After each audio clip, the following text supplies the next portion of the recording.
On-farm storage is important for grain, for seed, and also for fertilizer.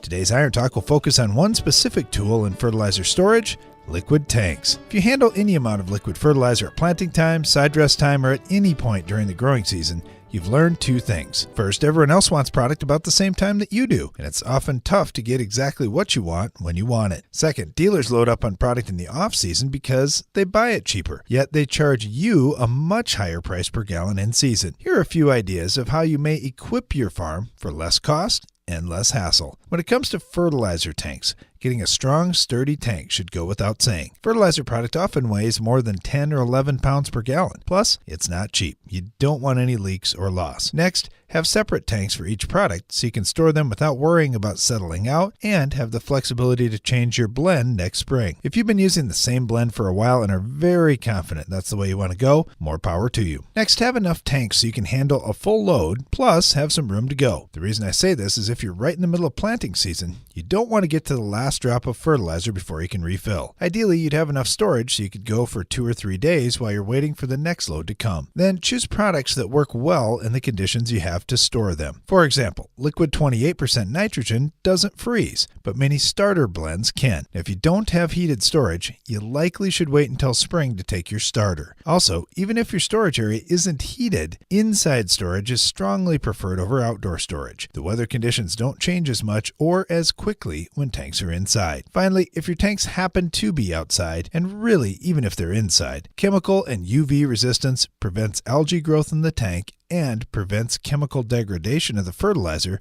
by tank-borne contaminants like rust. Proper liquid fertilizer handling system can save you time and money in 2017 and beyond. That's all for today's Iron Talk, and now back to the show.